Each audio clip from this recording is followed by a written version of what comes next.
Joining me now is the Bellator MMA bantamweight contender who takes on the bantamweight champion Darrion Caldwell at Bellator 195 on March 2nd. So coming up in less than a week, it is Leandro Higo back on the show. Leandro, how are you? How are you, bro? It's good. It's very good. Yeah, my happiness in finish camp today. Everything was as we expected. With a lot of will and energy to move forward, and the will moves mountains. Excellent. Well, thanks again for the time. I really do appreciate it. Okay, so let's go back, and you made your debut in Bellator against Eduardo Dantas. It was a title fight. Unfortunately, you missed weight, so it ended up just being a 3-round fight as usual. You fell short in that one. It was a very close fight, split decision. Then you defeated Joe Glow in your second fight, and you won that fight. Are you happy with how things are going with Bellator right now? Are you happy with those two fights and your current Bellator run? Yeah, I'm happy with my run. It could be a bit better. That first title fight, it came in a bit of a turbulent time for me, but I don't like to talk too much about it because it's in the past. And what matters now is the present, which is me fighting for this title and having the chance to get it. Fair enough. And after defeating Glow, did you know you would get the title shot against... It was actually on the same night as Eduardo Dantas versus Darrion Caldwell when Caldwell won the title. Did you know you'd fight the winner should you get past Glow? Yeah, after I won that fight, it crossed my mind that I could fight for the belt because Glow had beat Caldwell. And as Dantas had just lost, and it wasn't a fight that left the doors open for a rematch, I knew they would go after someone new. So, and Caldwell already had fought almost everybody, but I hadn't. So I thought that either they would put me against Joe Warren, and if I won that, they would put me to the title, or they would put me straight to a title fight. And that's what happened. But my thoughts until they gave me the rematch, or until they gave me the title shot, was that it was very likely it would be coming, or that I would fight Joe Warren, either of those fights. And I was hopeful it would be the title, and it ended up happening. After the win over Glow, did you go back to the arena and watch Caldwell's win over Dantas? Yeah, I went straight to the arena after my fights to watch all the fights, especially theirs. And I was expecting Dudu to win because he's more game, he's a better mixed martial artist. But Caldwell did well, and it was actually better for me because it left the division wide open and got me closer to a title. Well, that's the thing. If Dantas had beaten Caldwell, would you feel like you'd still be in the spot? Like, maybe not. Maybe because you had lost to Dantas, even though you feel like you won the fight, maybe you wouldn't have gotten a title shot, a second one this soon. Yeah, I think so, because my fight against Dudu, it left everything pretty wide open. It wasn't conclusive, and I thought I won. And had I not made weight, it would be a 5-round fight, and I was pretty sure that I would have beaten him over 5 rounds. Now, MMA math doesn't work most of the time. It's really a flawed system for what it's worth, but some people might look at this matchup and think, okay, so, Caldwell beat Dantas, Dantas beat you, why give you a chance? But can you explain why that wouldn't work, why MMA math in this situation particularly doesn't really work? Yeah, I don't think it means anything, because every fight is a different style, a different person. Everybody deals with things differently. I have a way to deal with a fighter's reach that Dantas has another, and so on. So every fight has a different story and a different feel to it, depending on who's fighting. And we have several examples of things like that shows MMA math doesn't work. Like Rory McDonald, he's Bellator's welterweight champion now, and he's beaten guys in the UFC that became champions, but he never was a UFC champion himself. So it's all about the matchups and how people's games combine with each other. So I don't think neither of our fights will play a factor in how we're going to fight each other this time.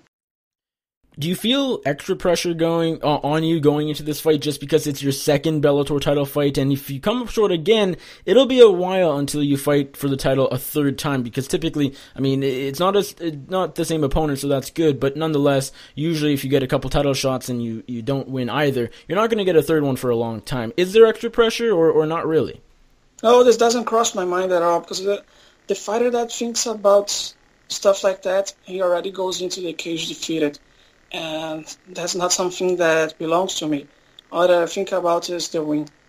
Interesting. And if you win the title next Friday night, do you plan on defending it as much as possible? And the reason I ask you is typically the answer would be yes, but we're in the era right now of money fights and super fights and moving up in weight, moving down in weight, and all of that stuff is happening right now. Would you consider moving up to featherweight? I know you're not going to fight your teammate Patricio, but maybe you would fight someone else at featherweight, or do you want to defend your title as much as possible at 135?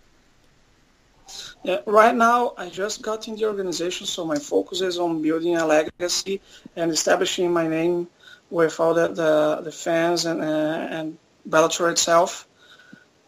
And then after I've built said legacy, after I've defended my belt a few times, I'm going to think about moving and fighting other people in other weight classes and stuff like that.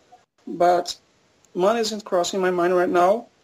I didn't even see how much I was going to make for this fight. I didn't even write the contract. I just signed it. And everything else I'm going to think about after this. And, of course, I have a kid to feed, so I need to make money. I want to buy a home for us and all that, but it will come with time. And if I keep defending my belt, I'm going to be winning a lot of money as well, because I'm going to be beating the best. So I'm only focused on winning right now. Okay, and as far as potentially moving up to 145 in the future, is that mostly because being a two-division champion would be really, really cool, or is that related to the weight cut where cutting down to 135 it's fairly difficult for you? 145 would be quite easy. Is it more because being a two-division champion would be great, or the weight cut's a bit tough? Yeah, when I think about 145, being a two-division champion would be nice. But I think about it in terms of health. I won't be making bantamweight for a long time because I want to be in my 40s and still be fighting. I want to be like an ankle who's very fit and can beat people's ass. So I plan to move up for health issues and to have my career last longer. You know that we as fighters have a very short window to fight and to making money. So the more we can take care of our health, the more we will last. And also has the fact that Patricio is the champion, and I wouldn't fight him for any money in the world. He's a guy that gave me his hand and supported me most of my journey and prepared me to be here. And he told me that all that he sees in front of me is gold. So regarding Patricio, what I'm looking forward to is to get that gold in his hands and show where he brought me. Okay. Do you mind me asking, do you know how many fights you have left on your current contract with Bellator?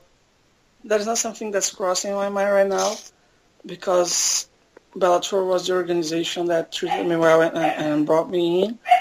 And all that I think about is building a legacy and making history here, like Patricio has done, like Patrick is doing. And so I plan to stay here for a long time. I'm just thinking about building a legacy. When was the last time you thought about signing with the UFC? Obviously, that's crossed your mind as a guy who was the RFA champion. You won the LFA title. I'm sure you've thought about the UFC before Bellator. Have you thought about UFC at all since, last April when you signed with Bellator, or no? I haven't thought about the UFC anymore. And they went a different direction. I mean, I've beaten 5 or more guys in or former UFC fighters, and they either got into UFC before me or left the UFC or are there now. And Bellator was the promotion that came with a better offer. And here in northeast of Brazil, when things are tough, and when your son is crying and he's hungry, you need to feed him. So Bellator was the better opportunity for me. They were the ones who wanted to care for me the most, and they're showing it. And we have a saying here that says, money in hand, pants on the ground. So that's how it is. Fair enough. It sort of leads me to my next question. I remember you did a big story with Bleacher Report before the Eduardo Dantas fight last year, and you talked about your financial situation, and you had a job apparently that you earned less than $100 a month on, and all of that. Has Bellator helped your financial situation? What is it like right now? If you don't, mind talking about it. Yeah, things improved a lot. I don't have to teach anymore. I'm focusing 100% on fighting, and with the Bellator money, I'm able to pay my bills. I can pay my rent. I can send money for my son and pay for his school and everything else. I can live a normal life and focus 100% on being an athlete. And it's a lot better, of course. And with this belt, things will get even better. With this will come an apartment for my family as well. That's awesome, man. I got to talk a little non-fighting here. When you're not fighting, when you're not training for a fight and getting ready like you are now, do you have much spare time? And if so, do you have any hobbies? Do you watch TV? Do you play another sport? What are you doing if you have any spare time?